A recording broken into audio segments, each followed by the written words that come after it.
Yes, aku tahu kalau your party era atau masa di mana kamu lagi merasakan dunia kenakalan itu sangat-sangat membahagiakan dan membuat kamu bangga atas itu. But I'm telling you girls, kamu tuh nggak selamanya muda dan nggak selamanya kamu akan diberikan waktu untuk kamu buang sia-sia dan nggak membangun hidupmu dalam sebuah rock solid foundation agar nantinya kamu bisa menuai apa yang selama ini kamu tanam. Well, ada satu cerita yang sebenarnya aku nggak bangga untuk menceritakan hal ini. Aku juga ngerasa ini bukanlah sebuah hal yang patut untuk dibanggakan. And to be honest, aku malu untuk menceritakan hal ini, but I guess this is a part where I finally find myself. Ini adalah bagian dimana aku akhirnya menemukan diriku sendiri melalui self development journey-ku. Karena tanpa pengalaman itu mungkin aku nggak akan memiliki cerita sebanyak ini soal self improvement journey yang aku bagiin ke kalian. But anyway, aku pengen ceritain sedikit dari masa mudaku dulu. I think it starts when I was 19, ketika aku umur 19 tahun. I was young.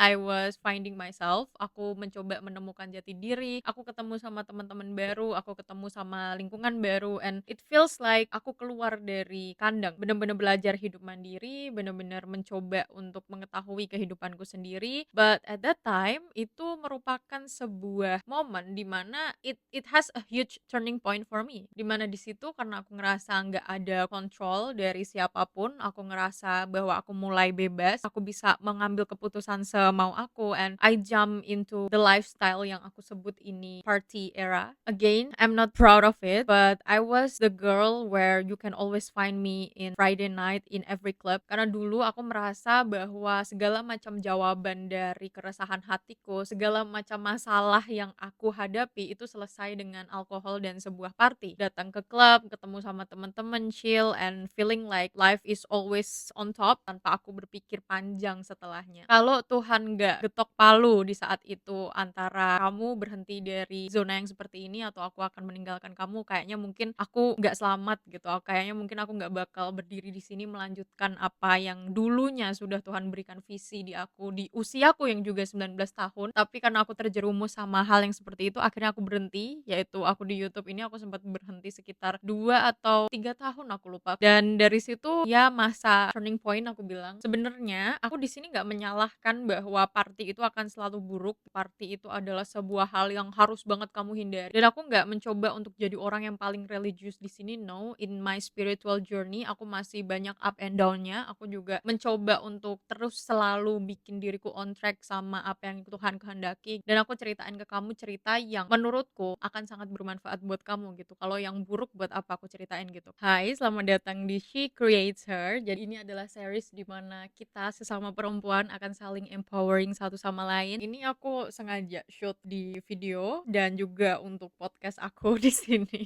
Kalau misalnya kamu belum tahu, aku ada podcast di Up Level You di Spotify. Kamu bisa langsung cek, linknya ada di description box di bawah. Pastiin kamu cek ya, karena aku bakal banyak bagiin thoughts aku yang tiba-tiba kayak muncul ting di kepala gitu lewat podcast. Karena kebanyakan kalau video kan aku harus prepare, harus make up, harus gimana gini-gini gitu kan. Sedangkan kalau podcast jauh lebih simple dan sederhana. Jadi aku akan banyak posting di Spotify juga. Jadi pastiin kamu juga cek-cek podcast di Spotify aku. Kalau misalnya kamu dengerin ini di podcast aku, kamu bisa cek series si creator lainnya di YouTube aku ya. And next mungkin aku bakal tetap selalu mirroring antara YouTube dan Spotify gitu. So di video kali ini kita bakal bahas tentang gimana caranya kita bisa menjadi perempuan yang lebih berkelas. Aku bakal bagiin 4 tips di sini untuk kamu terapin, untuk kamu lakuin, untuk kamu sekedar belajar dulu pun nggak apa-apa. But anyway, it's going to change your whole personality kalau misalnya kamu bener-bener praktikin ini. Karena aku sendiri ngerasain perubahannya, aku ngerasain perbedaan perlakuan yang aku terima ketika aku memperhatikan 4 hal utama ini. Dan pastinya aku masih punya tips lebih banyak lainnya kalau misalnya kamu suka sama topik ini. Jadi jangan lupa untuk klik subscribe di bawah dan nyalain loncengnya supaya setiap minggu kamu bisa langsung dapat notifikasi ketika aku upload video baru ataupun bahasan baru. So yeah, without any further ado, let's get straight to the video. Ada satu kualitas yang aku bisa bener-bener langsung ngerti apakah apakah perempuan itu berkelas ataupun enggak, whether ini perempuan ataupun laki-laki, sebenarnya it applies the same gitu loh, sama aja. Itu adalah tentang communication skill-nya mereka, seberapa well spoken-nya mereka. Ada perbedaan yang signifikan, banget banget signifikannya ketika kita ngelihat orang yang memang bahasanya ya, kalau orang Jawa bilang itu cawawakan. Bukan berarti cawawakan ini selalu buruk, enggak, tergantung sikon. Tetapi lebih ke bagaimana mereka bisa menyesuaikan cara bicara mereka terhadap siapa mereka berbicara. Perlakuan orang lain itu jauh 180 derajat berbeda ke aku ketika aku mulai memperhatikan caraku berkomunikasi. Seberapa baiknya tutur bicaraku, seberapa pantasnya tutur kata yang aku ucapkan, percaya atau enggak. Dulu pada saat aku remaja, aku masih ngerasa, ya I was young like I said, aku bener-bener ngikutin circle di mana saat itu aku berada in order to fit in, supaya aku bisa diterima dalam lingkungan itu. Aku banyak sekali ngomong kasar and it happens subconsciously gitu loh, bahkan tanpa sadar aku tuh suka ngomongin hal itu. Dan terkadang aku lupa sama siapa lawan bicaraku ini, jadi rasanya kayak bener-bener treatment yang aku terima atau perlakuan, pandangan orang ke aku itu udah sangat-sangat jauh banget. Makanya sekarang pun ketika aku banyak bikin YouTube, aku selalu aktif bikin Insta story dengan kata-kataku yang baru. Banyak temen-temen aku yang dulunya berada di circle sama kayak aku itu merasakan banget, "Ih gila ya, kamu perubahannya sejauh ini loh." Karena memang dulunya seorang ayah itu sangat-sangat berbeda sama aku yang sekarang. Makanya orang bisa pada kaget, padahal aku cuma mengubah satu, caraku berkomunikasi. Dan ini aku sampai bener-bener invest, aku cari mentor untuk membantu aku sembuh dari tutur kataku yang kasar. Dan satu hal yang bener-bener sangat memotivasi aku untuk memperbaiki communication skill dan juga seberapa well spokennya aku, itu adalah ketika aku lebih mendalami apa yang Bible katakan atau apa yang Tuhan firmankan dalam kitab yang aku percayai. I want to be a woman of God, and what I mean by a woman of God is seorang perempuan yang banyak disebutkan dalam cerita-cerita yang aku baca dari kitab aku. Ada banyak sekali perempuan yang sangat menginspirasi, dan the way they pursue things, cara mereka untuk menjalani kehidupan mereka, cara mereka untuk berkomunikasi itu sangat jauh berbeda, dan itu sangat-sangat menginspirasi aku untuk mulai memperbaiki communication skill aku. Salah satunya adalah cukup satu aja, kurangin ngomong kasar. Dan baru setelah itu, ketika kamu bisa mengurangi intensitasmu untuk ngomong kasar yang kadang melucut dari mulutmu, itu tuh kamu langsung ngerasa nggak nyaman. Dan dari situlah nanti kamu upgrade lagi dengan cara memperbaiki susunan kata saat kamu berbicara sama orang lain. Dilihat juga siapa yang kamu ajak bicara itu. Apalagi kalau perempuan ya, we know about feminine energy, we know about masculine energy. The way I talk to my partner is also different. Yang dulunya aku selalu mengeluhkan sesuatu yang aku nggak suka dari dia, sekarang aku jadi lebih ke result oriented. Aku langsung mengutarakan, aku langsung mengkomunikasikan sesuatu yang aku ingin dia lakukan. Dan ini nggak lepas dari pelajaran yang aku dapatkan ketika aku berusaha memperbaiki communication skill aku. Aku belajar kalau misalnya seorang laki-laki itu dia nggak yang secomplicated perempuan. Cara logika mereka berjalan itu cukup sederhana. Ketika aku merubah caraku berbicara sama pasangan aku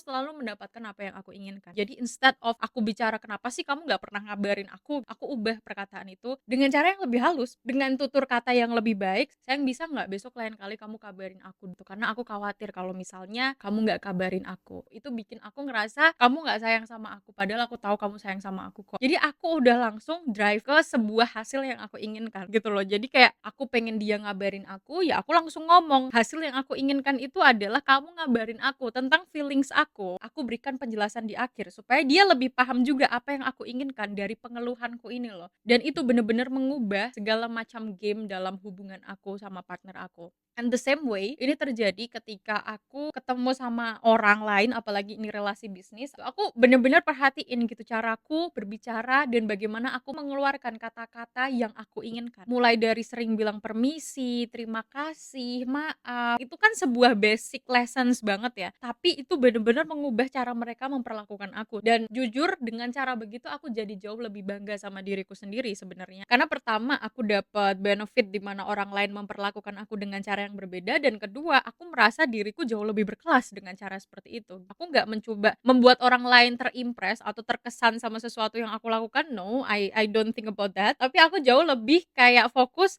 apa sih yang membuat aku terkesan sama diriku sendiri. So that's how I fall in love with myself gitu loh. Kayak selalu ngerasa, gila ya, aku tuh cara ngomongnya tuh sehalus ini loh, selembut ini loh, aku sepinter ini loh komunikasinya, aku se well spoken ini loh, and that what makes me proud. Because by the end of the day, ketika kita kita ingin jadi perempuan yang berkelas, itu bukan tentang kelasnya di mana, tapi tentang seberapa kamu merasa bangga atas kelas yang kamu miliki saat ini. Karena menjadi perempuan yang berkelas itu bukan untuk mengesankan orang lain gitu, tapi tentang gimana caranya kita bisa menjadi lebih bangga sama diri kita sendiri kan. Jadi itulah kenapa menurutku ini tips yang bener-bener bakal changing semua game yang kamu alami dalam kehidupan kamu, apalagi kamu perempuan. And just by the way you change your tone of speak, nada kamu berbicara, tinggi rendahnya intonasi kamu, selembut apa cara penyampaian kamu, setegas apa ketika kamu membicarakan ambisi kamu, it's gonna change your whole life seriously. Dan itu bakal membuat kamu sangat jatuh cinta untuk menjadi seorang perempuan. Aku nggak mencoba menjadi melankoli di sini, no, atau menye-menye, tapi serius ini aku rasain sendiri. It changes how people see me. Yang paling utama adalah aku menjadi lebih bangga sama diriku sendiri dan gak lepas dari perasaan dimana aku merasa jauh lebih seperti women of God. Dan pastinya memperbaiki communication skill kamu menjadi seorang perempuan yang lebih well spoken itu juga berlaku ketika kamu berbicara dengan Tuhan. Setiap hari kalau misalnya kamu selalu mengeluhkan kehidupanmu, kamu berprasangka buruk sama Tuhan, kamu selalu berbicara, Tuhan kenapa sih? Tuhan kok gini sih? Tuhan kenapa sih aku selalu sakit hati? Tuhan kenapa aku selalu disakitin? Kehidupan kamu ya bakal muter-muter di situ-situ aja. Tapi ketika aku lebih dive deep, aku lebih menyelami tentang bagaimana caranya untuk menjadi women of God, aku jadi lebih bisa menyampaikan doaku dengan cara yang baik. Karena aku ini bukan cuma sekedar berdoa, aku lagi berkomunikasi sama zat yang menciptakan aku gitu loh, sama Tuhan yang merancang aku. Aku jauh lebih respect sama setiap kata yang aku ucapkan, aku jauh lebih memperhatikan bagaimana aku berbicara. Ada momen-momen tertentu memang dimana aku ya meluapkan aja semua keluh kesahku. Tuhan aku kesel, Tuhan aku nggak suka, Tuhan aku ngerasa disakitin gitu. But most of the time ketika aku berdoa sama the Almighty God gitu loh. Itu benar-benar Tuhan yang menciptakan kita semua. So it increase my honor to God. Itu benar-benar menaikkan rasa hormatku sama Tuhan. Dan pastinya dengan menjadi orang yang jauh lebih well spoken, aku juga nggak lupa untuk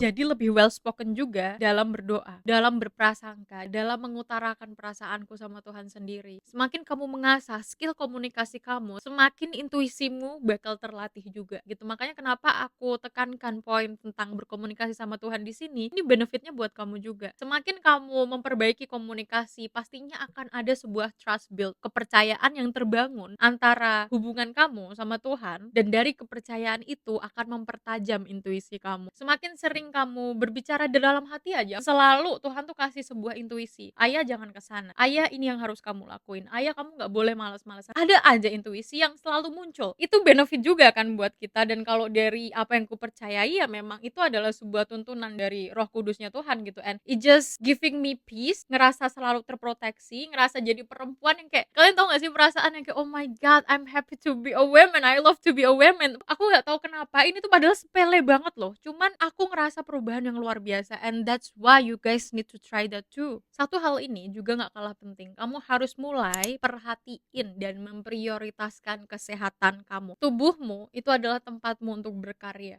gitu. Jadi hargailah tubuhmu, hormati tubuhmu sendiri dengan cara memprioritaskan kesehatan kamu juga. Kalian nyadar gak? Kadang kita tuh selalu mengeluhkan masalah dalam kehidupan kita, tapi kita juga lupa kalau sering kali kita adalah masalahnya. Apalagi perempuan, we talk about our feeling most of the time. Kita selalu membicarakan problem kita. Sama halnya ketika kita membuat segala macam alasan, kita ngerasa ragu, takut, segala macam insecure itu. Itulah yang selama ini membuat kita stuck. Karena secara mental kita nggak bisa menaruh diri kita dalam sebuah imajinasi yang selama ini kita inginkan. If you really wanted to go and build yourself, make that simple adjustment. Buat sebuah pengaturan yang sepele itu loh. Let's say kamu pengen memprioritaskan kesehatan kamu. Kamu malu untuk pergi ke gym. Kamu jauh dari tempat gym. Girls, ada jutaan video home workout di luar sana and you are not even looking for that. Your life is not gonna change dengan kamu selalu mengeluhkan, selalu cuman scroll di HP kamu, mengharap diberikan perubahan dalam kehidupan kamu, meanwhile you don't do anything. The same with your health. Tubuh kamu ya akan gitu-gitu aja. Tubuh kamu gak akan ngerasain sebuah segar ataupun metabolisme yang baik kalau misalnya kamu gak bergerak, kalau misalnya kamu gak benar-benar memprioritaskan kesehatan kamu. Coba untuk mulai perhatiin hal sepele ini, oral hygiene, kebersihan dari gigi, kebersihan lidah, kebersihan mulut. Jangan pernah ngasih tahu aku Kalau misalnya kamu pengen kehidupan kamu menjadi lebih baik, kamu pengen mendapatkan pasangan yang kamu inginkan, kalau kamu aja malas mandi. A simple thing you never do to yourself. Your expectation doesn't match your action. Makanya kenapa selama ini kamu terkungkung dalam zona itu aja dan stuck di situ aja. It starts with a simple adjustment, a simple decision. Cuman sekadar mandi, you prioritize your health. Itu membuat kamu jauh lebih bersih, membuat kamu jauh lebih segar. That's not a hard thing to do. Itu bukan sesuatu yang susah untuk kamu lakuin. Atau mulai untuk peduliin kebersihan dari kamar kamu sendiri. Energi kamu ada di situ. Kamu akan selalu tersirkulasi di situ. Kamar kamu itu harusnya jadi istana kamu. Sebelum kamu move out dengan pasangan kamu atau suami kamu in the future, you have to take care tempat di mana kamu berada saat ini gitu. Either rumah kamu, either kamar kamu sendiri. Kamu harus mulai memperdulikan tempat di mana kamu berada. Jangan jadi perempuan impiannya besar tapi mulai dari hal yang sepele aja nggak kamu perhatiin. That's not gonna change anything, girls. Because I do believe dimanapun kita berada, disitulah energi kita tersirkulasi. Dan kalau misalnya tempat di mana energi kita tersirkulasi aja tercemar, gimana kita bisa menghasilkan sebuah energi yang baik juga?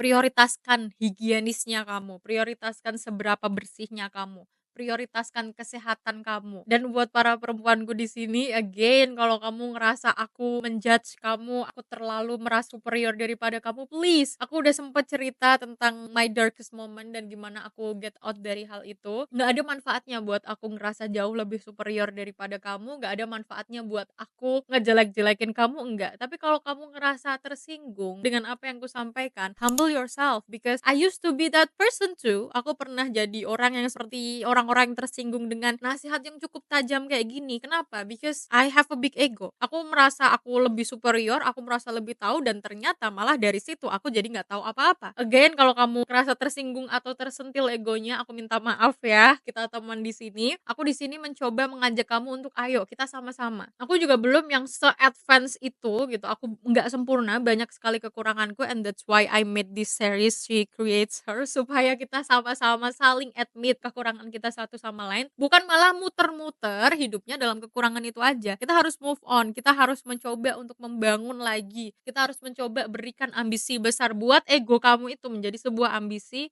untuk mencapai kehidupan yang kamu inginkan. Jadi ayo ya, kita bareng-bareng ya. Karena ingat lagi, kamu tuh nggak akan selamanya muda dan seproduktif ini. Kamu nggak akan selamanya bisa mengakses informasi yang seperti ini. Selagi kamu masih punya kesempatan, please I'm begging you do something that will make yourself proud. Itu adalah hal yang paling worth it yang bisa kamu lakukan untuk dirimu sendiri. And that bring us to my last point here. Aku nggak bakal pernah bosan untuk ngomongin satu hal ini, yaitu coba untuk miliki sebuah kehidupan. Miliki sebuah kehidupan di mana kamu bangga atas hal itu. Miliki sebuah kehidupan di mana kamu bahkan gak perlu stres mikirin orang lain, mikirin laki-laki yang cuman bikin kamu ke distract menjauh dari impian yang selama ini kamu kejar. Memiliki kehidupan itu adalah bagian dari caramu menghormati dirimu sendiri. Your life is meant to be good. Kehidupan kamu itu harusnya terasa baik. Kalau ada sesuatu yang membuat kamu gak baik, it means something needs to fix. Ada sesuatu yang harus diperbaiki. Mungkin ego kamu, mungkin kamu yang gak pernah humble, mungkin kesombongan diri kamu. Lakuin sesuatu hingga kamu sampai di poin dimana kamu ngerasa kehidupan kamu ini tuh sebenarnya baik buat kamu. Ingat ya, kehidupan kamu itu gak berubah hanya dengan kamu selalu goleran di kasur, hanya dengan kamu selalu meracau soal perasaanmu yang sebetulnya itu masalah yang kamu bikin sendiri. Be a woman of God. Jadilah seorang perempuan yang dikehendaki oleh Tuhan. Sebelum kamu ini milik siapapun, sebelum kamu ini milik dirimu sendiri pun, kamu adalah miliknya Tuhan. Dan bagaimana seorang perempuan yang dimiliki oleh Tuhan akan berperilaku setiap harinya. Dia akan membangun kehidupannya, memberikan sebuah fondasi yang kokoh atas kepercayaannya, mengejar ambisinya, memberikan perawatan yang baik untuk dirinya sendiri, memaafkan dirinya sendiri, membuat dirinya sendiri bangga. Yes, apapun itu impian kamu, meskipun pada akhirnya kamu bermimpi untuk menjadi seorang ibu, menjadi seorang istri yang baik pun, kamu tetap harus memiliki sebuah kehidupanmu sendiri.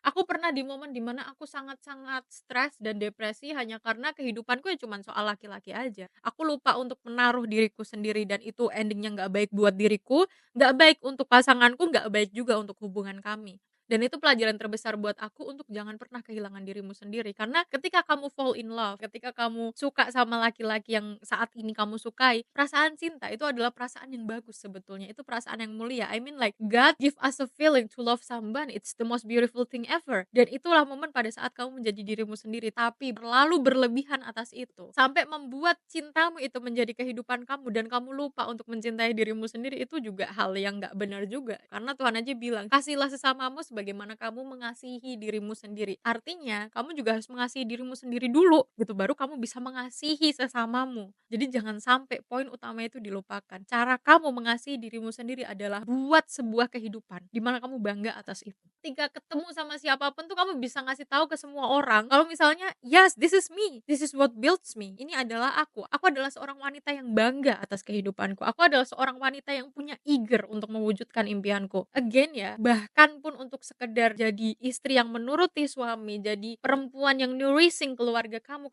tetap harus memiliki sebuah impian. Karena sebagai seorang perempuan, pada akhirnya pun kalau cita-cita kamu menjadi seorang ibu, kamu itu adalah figur utama yang anak-anak kamu lihat. Jangan sampai anak-anak kamu melihat sebuah figur yang gak punya kehidupan. That's not the thing that your kids want to see from you. Aku ya selama ini berambisi besar, aku memiliki sebuah eager yang begitu besarnya, tapi sedikit orang yang tahu kalau sebetulnya end goals aku adalah aku cuman ingin memiliki keluarga yang bahagia. Aku ingin menjadi seorang ibu yang dibanggakan oleh anak-anakku. Aku ingin menjadi seorang ibu yang ketika anakku melihat aku, itu aku adalah seorang figur yang mereka inginkan. That's my end goal gitu. Itu pada akhirnya akan jadi sebuah impianku. And that's where I'm heading to. Tapi bukan berarti aku hanya berdiri di belakang laki-laki, di belakang pasanganku, di belakang calon suamiku nanti, gak melakukan apapun. Gak, seorang perempuan yang berkelas, dia gak akan berdiri di belakang laki-laki tanpa melakukan apapun. Bahkan ketika laki-laki itu sukses, pasti perempuannya tuh punya sesuatu yang memang dia bangun sendiri hingga menginspirasi si laki-laki itu untuk sukses. Mau bagaimanapun laki-laki kamu, sesukses apapun dia, sekaya apapun dia, kamu tetap harus punya solid foundation di mana kamu membangun kehidupan kamu di atas fondasi itu. Satu hal yang ini tuh kayak konyol, tapi menurutku ini sangat membantu aku sih ya untuk memiliki kehidupan dan ngedistract aku dari sesuatu yang gak penting dalam kehidupanku. Aku punya satu hewan peliharaan. Itu membuat aku menyalurkan perasaanku sebagai seorang perempuan, perasaan ingin merawat, perasaan dimana aku ingin selalu berada dalam feminine energiku, dan itu ngedistract aku dari segala macam hiruk pikuk dunia. Yang kedua, yang mungkin ini bukan sesuatu yang konyol, itu adalah ketika aku punya sebuah mimpi besar dan aku selalu ngingetin diriku sendiri kalau apapun itu yang akan jadi end goals aku atau tujuan terakhir aku tetap harus mencapai impian aku ini dulu. Karena sekali lagi, kita tuh cuma dikasih sama Tuhan waktu yang sedikit. Usia kita di mana kita masih bisa form, kita masih bisa kejar impian kita, itu bentar banget. Dan aku nggak mau membuang itu sia-sia. Karena prinsip utama yang aku pegang, cara aku menghormati diriku sendiri adalah dengan memiliki sebuah kehidupan di luar kehidupan yang akan Tuhan tambahkan dalam kehidupan. Kayak misal keluarga yang aku inginkan, menjadi seorang ibu, itu adalah kehidupan yang akan ditambahkan dalam dunia aku. Sebelum itu terjadi, aku punya sebuah impian yang besar dulu. Dan aku harap memiliki sebuah kehidupan ini akan kamu jadikan moto utama supaya kamu jadi perempuan yang jauh lebih berkelas. Karena masih banyak orang-orang yang ternyata menaruh orang lain dalam kehidupannya mereka, dalam center hidupnya mereka sendiri loh. Percayalah sama Tuhan yang akan menambahkan segala macam halnya itu kepadamu. Ingat, carilah dulu kerajaan surga dan segalanya akan ditambahkan kepadamu. Carilah ridhonya Tuhan. Tuhan gak ridho kalau misalnya kamu selalu ngejar laki-laki yang bahkan gak pernah pasti dalam kehidupan kamu. Aku harap video ini cukup memberikan kamu sebuah pencerahan, dan again guys, aku gak pengen merasa lebih superior dari siapapun. Kita sama-sama bertumbuh di sini. And ayo, aku pengen ngajak kamu semua, coba sekarang jangan penuhi comment section dengan segala macam permasalahan yang kamu alami. Aku udah bosan bacanya. Ketik komentar kamu dengan isi kenapa kamu bangga atas dirimu sendiri sebagai seorang perempuan. Sebagai seorang perempuan, kamu merasa beruntung atas hal itu. Tulis segala macam hal itu instead of selalu nulis permasalahan kamu. Selalu nulis Kak Aya tapi aku tuh ngerasa, Kak Aya tapi kayaknya. Lupakan hal itu. Kali ini aja tolong penuhi komentar dengan sesuatu yang membuat kamu bangga. Dan percaya sama aku, rasain perbedaannya ketika kamu menuliskan atau membicarakan atau fokuskan kehidupan kamu pada sesuatu yang membuat kamu bangga. So I guess that's all for today's video guys. Ini kalau nggak aku berhentiin, aduh, banyak kali yang akan keluar dari mulutku dan nggak selesai-selesai video ini. But anyway, thank you so much for watching. Jangan lupa follow ataupun klik subscribe kalau misalnya kamu nonton ini dari YouTube, supaya kamu nggak ketinggalan topik aku selanjutnya yang masih tentang bahasan yang sama, yaitu She Creates Her. It's gonna be very interesting. Thank you so much for watching and I'll see you on another video. Bye bye.